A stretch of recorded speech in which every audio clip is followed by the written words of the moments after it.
48enne trevigiano scampato per miracolo alla strage. Il bilancio ancora provvisorio parla di 12 vittime e 29 feriti. Si rialza l'allerta sugli obiettivi sensibili legati alla comunità ebraica. Paura a San Biagio, i ladri cercano di entrare in una villetta, i proprietari da poco a letto li vedono dalle telecamere. Papà di 2 bimbi scende e se li trova faccia a faccia, le grida, la fuga dei banditi. Continuano a crescere i casi di truffe nella Marca con tecniche sempre più sofisticate. Il comandante del reparto operativo dei Carabinieri di Treviso spiega come difendersi. Iniziativa contro le baby gang da parte del comitato Prima i Trevigiani. Ha preso uno striscione fuori Porta San Tommaso. Una settimana fa sono stati aggrediti 4 ragazzi. Alla vigilia del nuovo Consiglio regionale le dimissioni ufficiali di Flavio Tosi che torna in Europarlamento, mentre a Santa Lucia di Piave scoppia il primo incidente diplomatico dell'era Stefani. Oltre 1000 babbi natali hanno partecipato questa mattina alla Christmas Run che ha colorato di allegria il centro di Treviso. In città 200.000 turisti in 2 giorni. Sport, volley, derby tutto italiano con Scandicci per l'Imoco Conegliano alla finale del mondiale per club. Le Pantere vogliono confermare il titolo vinto l'anno scorso e portare a casa l'ennesimo trofeo. Buonasera e ben ritrovati con l'edizione trevigiana dei nostri telegiornali. L'attentato terroristico di Sydney, un 48enne trevigiano scampato per miracolo alla strage, il cui bilancio provvisorio parla ancora di 12 vittime e 29 feriti. Si rialza intanto l'allerta sugli obiettivi sensibili legati alla comunità ebraica.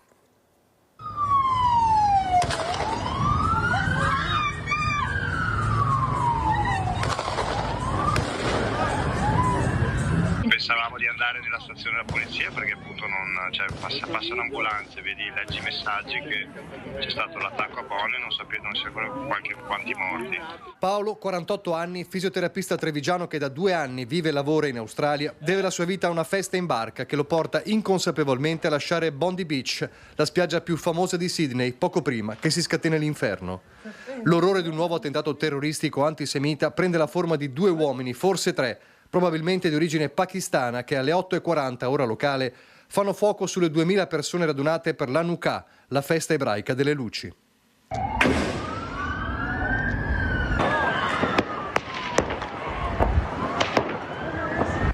Sono immagini terribili che dai social fanno il giro del mondo, spari, urla, fuga, corpi a terra. Il bilancio che di ora in ora si fa sempre più grave, almeno 12 morti e 29 feriti, tra le vittime una bambina e il rabbino di Sydney Eli Schlanger.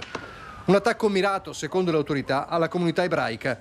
Tra i video più impressionanti, quello in cui un cittadino australiano trova il coraggio di affrontare e disarmare uno degli attentatori, rischiando di diventare il bersaglio del complice. C'est malade. Oh mon gros. Oh ouais mais il y a son pote, il va se faire tirer dessus.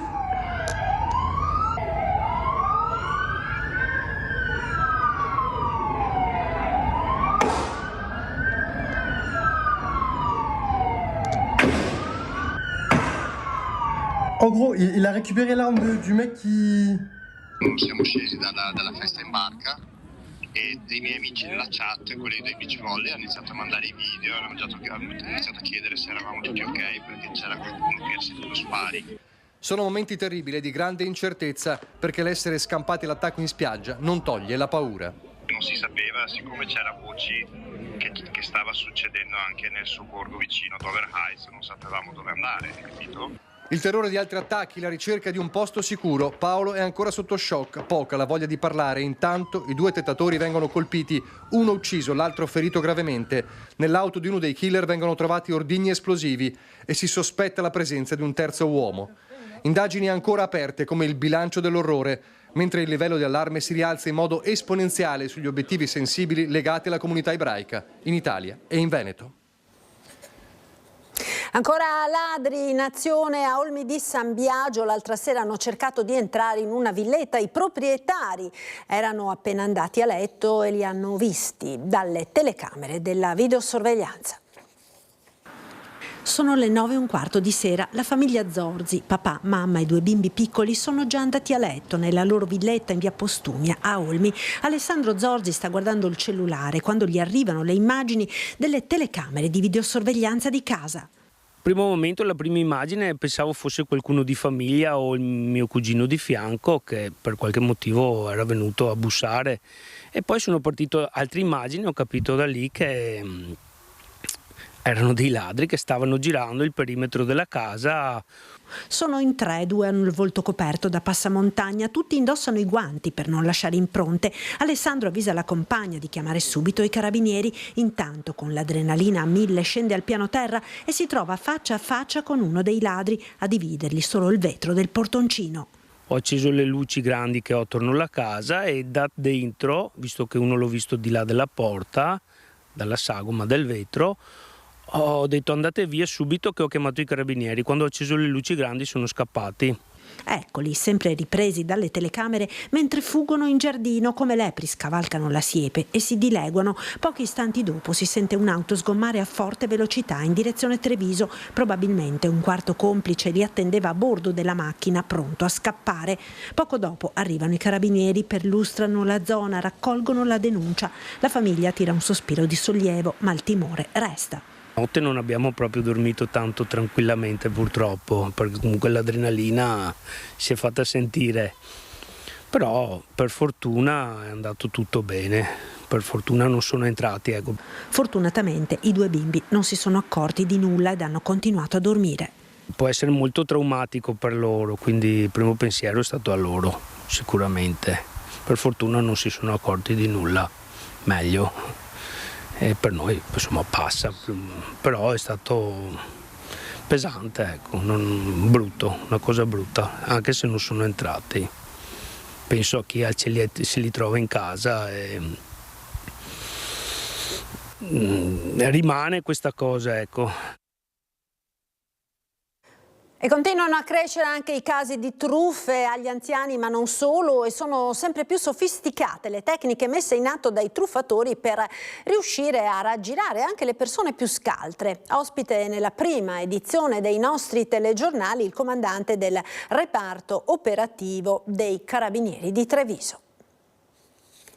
L'Arma dei Carabinieri, così come le altre forze di polizia, non chiedono denaro a domicilio, quindi quando qualcuno chiama, quando qualsiasi istituzione chiama per fare una richiesta di denaro o addirittura di monete in oro, quindi di oggetti preziosi, dobbiamo subito alzare le antenne perché qualcosa non funziona. Almeno una ogni 2 giorni, tante sono le truffe messe a segno nella Marca con le più svariate tipologie, da coloro che si presentano alla porta di casa a chi contatta le vittime al telefono o via mail. Presi di mira soprattutto gli anziani, ma non solo, lo dimostra l'ultimo caso del 50enne trevigiano convinto a fare un bonifico di 14.000 euro. Le tecniche utilizzate sono sempre più sofisticate, con l'intelligenza artificiale riescono a riprodurre voci di parenti, con il cosiddetto spoofing riescono a telefonare da numeri noti alla vittima o da quelli delle forze dell'ordine.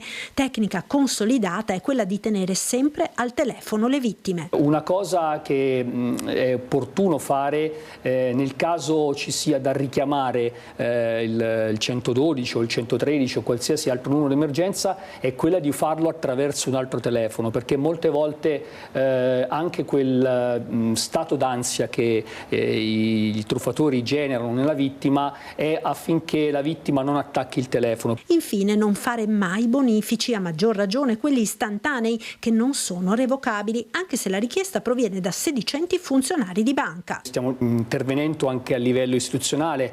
Purtroppo la nuova normativa che consente di fare i bonifici istantanei anche al di sopra di una certa soglia ha un po' agevolato questa attività, perché ci sono capitati casi di vittime che hanno fatto bonifici di decine di migliaia di euro in un'unica soluzione, cosa che prima non era consentita e che adesso invece ha portato anche alla disperazione, purtroppo, perché ci sono vittime che hanno messo nelle mani dei truffatori l'intero patrimonio di cui avevano a disposizione. Iniziativa contro le baby gang da parte del comitato Prima i Trevigiani, appeso uno striscione ieri sera fuori porta San Tommaso, dove sabato della settimana scorsa sono stati aggrediti con inaudita violenza 4 ragazzi. Come Comitato dei Primi Trevigiani abbiamo deciso di fare questa azione per tenere alta l'attenzione su questa problematica che sta diventando una piaga. Lo striscione Baby Gang e Maranza è finita la tolleranza è stato srotolato ed appeso davanti Porta San Tommaso dal Comitato Prima i Trevigiani ed Azione Studentesca ad una settimana esatta dalla brutale aggressione subita da un gruppo di ragazzi da parte dei componenti di una banda che li ha picchiati selvaggiamente. Vogliamo esortare anche i giovani a tenere alta la testa, di non aver paura di questa gentaglia e che uniti si possono sconfiggere queste mele marce che stanno creando grossi problemi alla nostra società.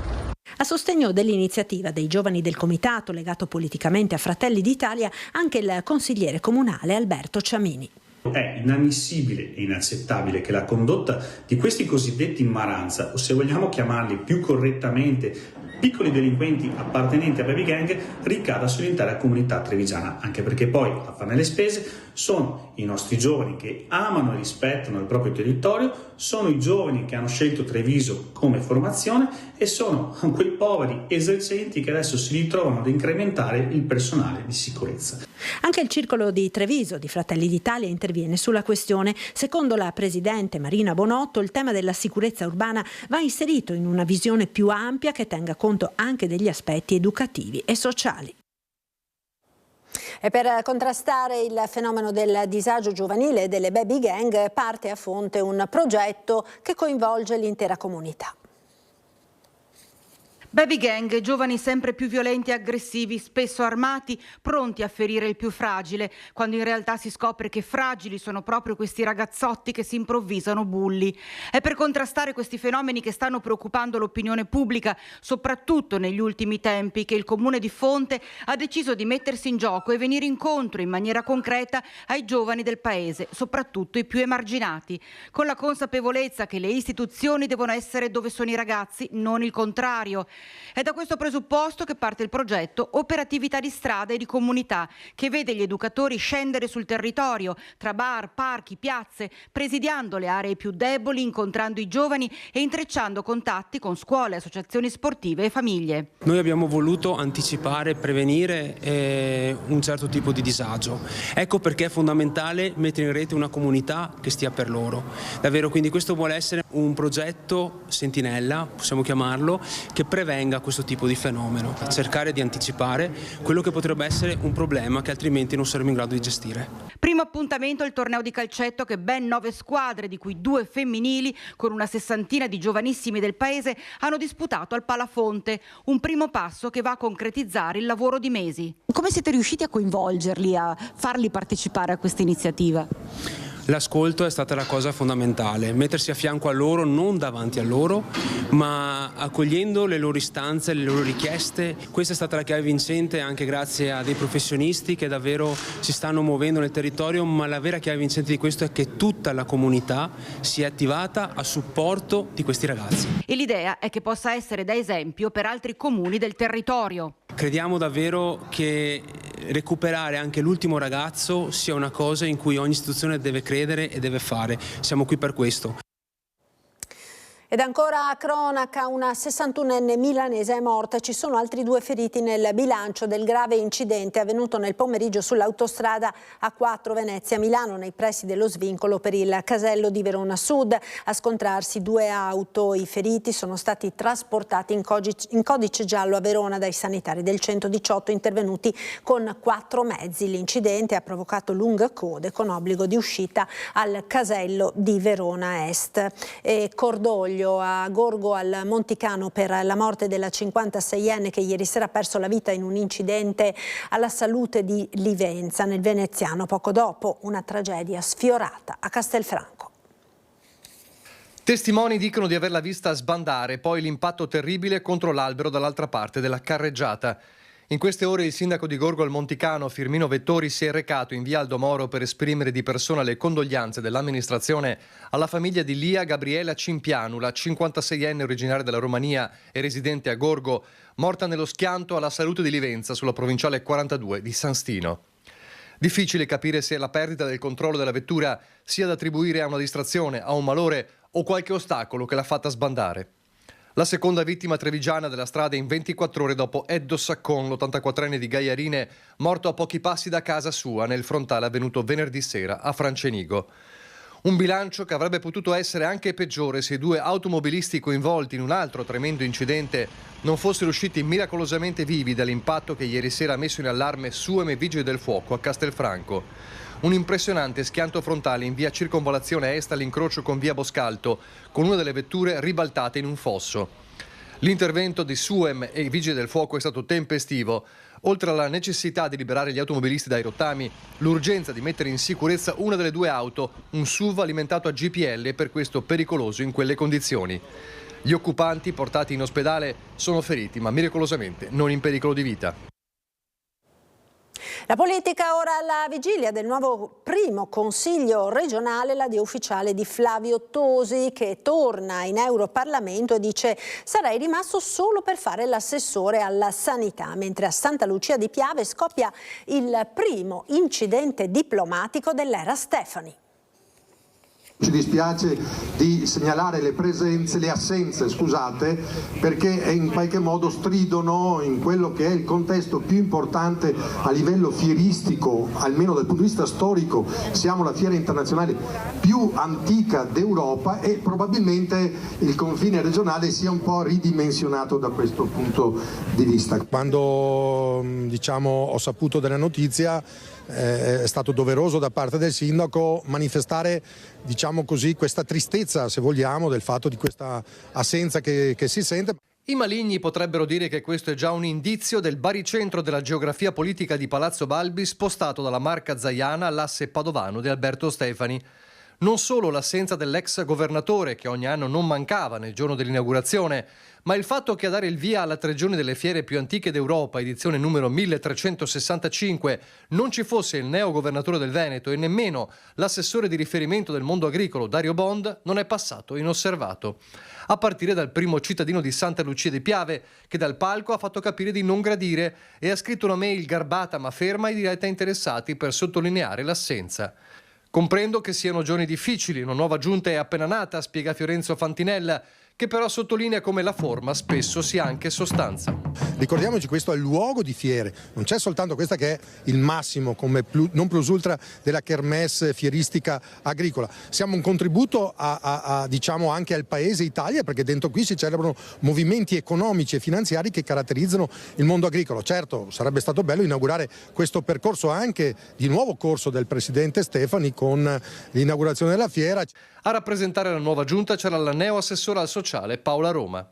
Io credo che il presidente Stefani sia comunque rappresentato da parte degli assessori e io sono qui oggi in rappresentanza proprio perché credo che l'aspetto invece importante della fiera di oggi è che ha potuto far parlare di agricoltura e sociali insieme, di quegli aspetti che non sempre vengono emersi, vengono in emersione, sono quelli degli imprenditori agricoli che fanno fare all'interno della loro azienda agricola delle opportunità lavorative e di inserimento lavorativo alle persone con disabilità, e questo credo che sia il più bel messaggio che noi diamo. Presenza gradita è importante, ma il primo cittadino non ingoia il rospo facilmente. Contiamo ovviamente che il Presidente e chi gli stilerà in qualche modo l'agenda nel proseguio riconosca questo momento tra i più importanti non solo del Veneto, perché la fiera non solo è la più antica ma richiama davvero personalità che vengono anche da tutto il mondo. Un piccolo, forse non tanto, incidente diplomatico nel giorno successivo alla presentazione della squadra di Palazzo Balbi e alla vigilia del Consiglio regionale che darà il via alla 12ª legislatura veneta. Parlamentino nel quale non siederà Flavio Tosi, che conferma le sue dimissioni da consigliere regionale, lasciando il posto ad Alberto Bozza, primo dei non eletti di Forza Italia a Verona, per tornare all'Europarlamento. Sarei rimasto nel governo della regione se avessi fatto l'assessore alla sanità, dice laconico il coordinatore azzurro, il vero grande deluso delle elezioni. Sulla sanità, continua, avrei potuto mettere in campo l'esperienza maturata anche nell'incarico che avevo già ricoperto per 2 anni e mezzo tra il 2005 e il 2007. Tosi non può che fare buon viso o cattivo gioco all'entrata in giunta di un esponente di Forza Italia, Elisa Venturini, così come dal patto preelettorale, e guarda già al futuro. Resto in attesa di nuove sfide, conclude. Nel 2027 avremo sia le comunali a Verona, sia le elezioni politiche. Insomma, c'è da fare. Bacino di laminazione sulle Grave di Ciano, il progetto va avanti così come la battaglia dei comuni sul Montello. Dai nostri studi, appello del sindaco di Crocetta al nuovo presidente del Veneto Stefani: venga da noi, dice, l'opera va fermata. Ascoltiamo queste voci, ascoltiamo il territorio, in questo caso sono io, e chiedo di poter parlare con Stefani e di poter invitarlo da noi. Sarebbe una soddisfazione incredibile, ma veramente con cuore sincero. Si dia spazio a tutta una voce di un mondo scientifico che oggi non affronta più le problematiche dei fiumi in quella maniera là. È un appello accorato quanto urgente quello che Marianella Tormena fa dai nostri studi al neopresidente del Veneto Alberto Stefani, che sulla sua scrivania tra i dossier più pesanti troverà il grande progetto per un bacino di laminazione sulle Grave di Ciano, opera dal costo stimato fino a 150 milioni di euro, oggetto di un feroce braccio di ferro tra territori e istituzioni di ordine superiore, non solo Regione Veneto. Da un anno a questa parte è stato individuato un commissario governativo, si tratta di Marina Colaizzi, segretaria generale delle autorità di bacino Alpi Orientali. Noi abbiamo anche iniziato a fare dialogo con la dottoressa Colaizzi, persona squisita tra l'altro, che è comunque venuta a vedere il luogo, però è dal mio punto di vista molto preoccupante. È molto preoccupante perché c'è un soggetto che ha un solo compito: fare quella cosa là. E quella cosa là è un bacino di laminazione che insiste su 555 ettari, quasi un terzo dell'intero territorio comunale, per 35 milioni di metri cubi di terra da asportare, stando almeno agli ultimi dati disponibili. Un'opera che Tormena da tempo definisce devastante, in questo supportata dai comuni dell'intero Montello. Le Grave sono area SIC e ZPS, cioè zona protetta. La maxi cassa di espansione è giustificata da esigenze di sicurezza pubblica per evitare effetti catastrofici come nell'alluvione del 66, ma per il sindaco la premessa non starebbe in piedi, meglio puntare su bacini diffusi e soprattutto sulla pulizia dei laghi, il cosiddetto dragaggio, non solo. Parimenti dubito di quella sicurezza, perché le piene, le sappiamo, a me con Vaia telefonarono ore e ore prima, mi dissero guarda che ti arriva, e non avevamo nessun problema noi. Quindi la sicurezza delle vite umane non so quanto possa stare in piedi, ma sicuramente c'è una sicurezza economica che vale nel Basso Piave come vale da noi. Bisogna fare un ragionamento molto più articolato dell'opera lì per lavarsi la coscienza certe volte. Cambiamo tema ora e torniamo in città. A Treviso oltre 1000 babbi natali hanno partecipato questa mattina alla Christmas Run. Ed è partita la Christmas Treviso Run! Il rosso degli abiti, il bianco delle barbe, c'è pure la sorpresa della neve alla partenza della Christmas Run, con oltre 1000 babbi Natale che hanno colorato la città di allegria e solidarietà, con 8.000 euro donati ad Advar, Fondazione Città della Speranza, Matite Colorate e la pediatria del Cafoncello.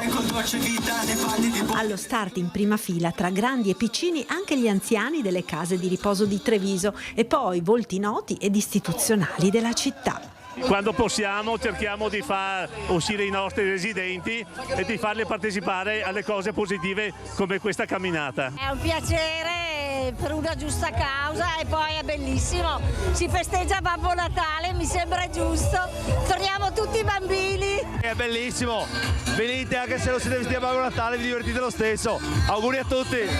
Sorrisi, allegria e naturalmente la richiesta del regalo a Babbo Natale. Serenità. Tanta serenità. Tanta felicità. Salute e qualche soldo. Concordo. Che il nostro amore, il nostro grande amore, Mattia, ci dia il più bel Natale del mondo. Quello è il nostro regalo, Mattia. Cappello rosso ed una richiesta a Babbo Natale anche per il sindaco Conte. Premesso che bisogna essere stati bravi e buoni e quindi io non lo so se merito un regalo, però spero che i trevigiani che invece sono stati buoni porti davvero serenità, nel senso che quello che sta succedendo non in città ma in giro nel mondo sta un po' minando la serenità della nostra comunità e quindi che questo Natale contribuisca a recuperare un po' di quella serenità, possibilmente in famiglia, con le persone a noi care, per stare bene. Questo sarebbe il regalo più bello per la nostra comunità. Nel frattempo viva la Christmas Run e viva tutti questi bei babbi e babbe Natale. Una domenica dunque all'insegna del grande afflusso a Treviso, che si conferma meta di notevole attrazione nel periodo natalizio. Complice il bel tempo e le manifestazioni, si sono contate nel fine settimana circa 200.000 persone giunte in città. La splendida giornata di sole, la mostra a Santa Caterina, le manifestazioni, la Christmas Run e poi le iniziative per i bimbi e la corsa agli acquisti di Natale, ormai entrata nel vivo. È stata una domenica di grandissima affluenza a Treviso, parcheggi strapieni, traffico a rilento e soprattutto tanta gente in centro. Trevigiani che si godono la città con l'atmosfera natalizia e tanti turisti per lo shopping ed ammirare e magari immortalare in uno scatto gli scorci più belli di Treviso. Staremo qua a vedere la Treviso notturna, comunque sia il calare del sole, che per noi è interessantissimo quando la luce diventa dorata, proprio per la fotografia. Siamo un gruppo di fotografi di Verona e ci muoviamo così. Grande affluenza anche al tradizionale mercatino di Natale in Borgo Cavour. L'affluenza è da stamattina verso le 8:30, 9, questa è l'affluenza in Borgo Cavour, San Liberale e via Canova. Tutti i partecipanti sono contentissimi perché stanno lavorando. Quello che mi ha impressionato sono i turisti, perché mi chiedono, sono dei turisti inglesi, francesi e un po' austriaci anche. Particolarmente gradite le specialità gastronomiche. Benissimo, pasta e fagioli, trippe, vin brûlé, gente ce n'è, la giornata è stupenda, turisti con la scusa che abbiamo anche il museo Bailo e anche Santa Caterina, c'è parecchia gente, sì, parecchi turisti. Ci fermiamo ora per la pubblicità, tra poco restate con noi.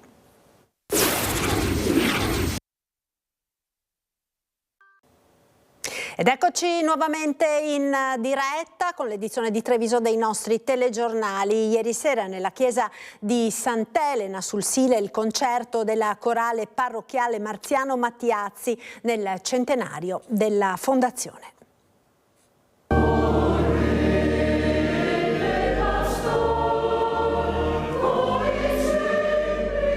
Noi abbiamo voluto ripassare 100 anni di storia con brani imparati, il primo nel 1936. Brani di autori, una caratteristica, sono conterranei.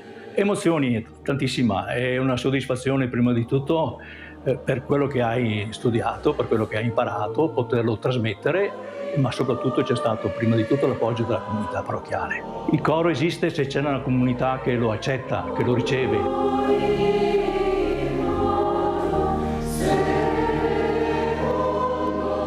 Questa realtà della corale Marziano Mattiazzi è veramente uno dei fiori all'occhiello, se non fosse il fiore all'occhiello, perché non ho in mente in questo momento altre realtà che siano presenti, diciamo, in questo paese da un secolo ininterrottamente. C'è comunque la soddisfazione di essere arrivati a questo traguardo, che non è un traguardo da tutti, diciamo, e sicuramente comunque anche la comunità di Sant'Elena, il paese, insomma, lo sente come un momento importante e al quale tante persone hanno veramente contribuito negli anni.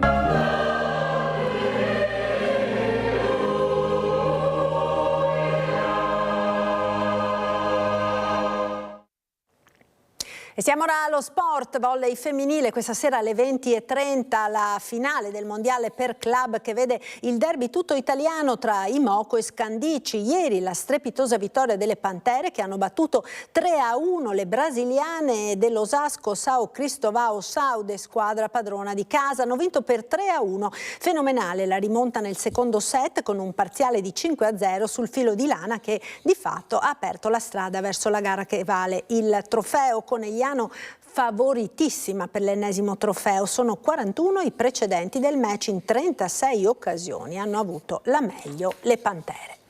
E siamo ora arrivati all'appuntamento con la rubrica dedicata alla nostra storia. Oggi ritorniamo al 1989 e visto che domani ci sarà il primo consiglio regionale della 12ª legislatura, ricordiamo come a dicembre in questi giorni si discuteva il bilancio con più di qualche territorio che si aspettava qualche regalo dalla regione.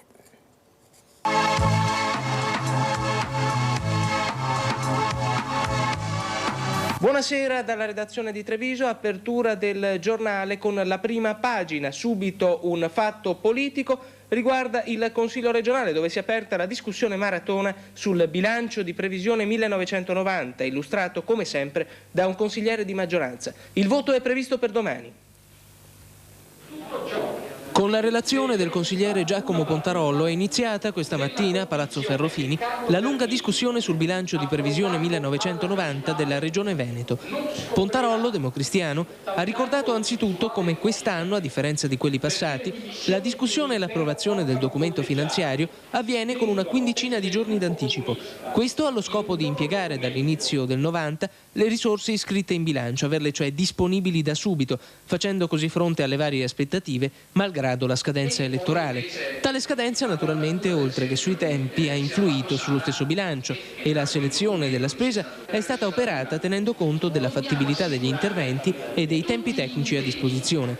È quindi, forzatamente, un bilancio improntato sulle cose urgenti da fare, soprattutto al completamento delle iniziative già in corso e alla garanzia di continuità dei servizi. Nessun accantonamento è quindi stato fatto nel cosiddetto fondo globale, visto che durante i 90 difficilmente il Consiglio potrà assumere nuove iniziative di legge. Sul piano finanziario, Pontarollo ha ricordato come anche questo esercizio risenta pesantemente delle restrizioni derivanti dalla manovra finanziaria dello Stato, da cui arriva il 90% delle risorse. Quest'anno, oltretutto, a differenza dal passato, non si è potuto ricorrere all'indebitamento, avendo la Regione per gran parte già utilizzato questa opportunità. E veniamo alle cifre. Sono previste entrate ed uscite per 7.388 miliardi. Gran parte di essi è destinata a sanità e servizi sociali, che avranno a disposizione 5.600 miliardi, il 70% in pratica. Poi, molto distanziati, l'ambiente, 439 miliardi, territorio, 318, agricoltura, 288, scuola, cultura e sport, 155, artigianato e terziario, in tutto 55 miliardi, edilizia residenziale, 79. La discussione, che terminerà domani con il voto, è accesa, dato che le opposizioni hanno presentato numerosi emendamenti, anche rilevanti. Ed ora spazio alla nostra rubrica dedicata ai vostri presepi. Potete naturalmente continuare ad inviarci le immagini della vostra natività, il numero lo vedete in sovraimpressione. Ricordatevi di realizzare il video tenendo il telefono in orizzontale e specificare nome, cognome e comune di residenza. Se volete potete anche inserire una breve descrizione del presepe e registrare i vostri auguri. Per la puntata di questa sera vediamo le natività realizzate da Carmen Sabulescu di Trevignano, Eleonora Alessandro e nonna Anna da Macerata sul Piave, dalla famiglia Collamarino di San Giacomo di Musestrelle, dal gruppo Alpini Lago, sezione di Vittorio Veneto, ed infine Renato, Agata e Lucia Fasulo da Cavasagra di Vedelago. Vediamo quindi insieme la rubrica dei presepi. Grazie per essere stati con noi, arrivederci.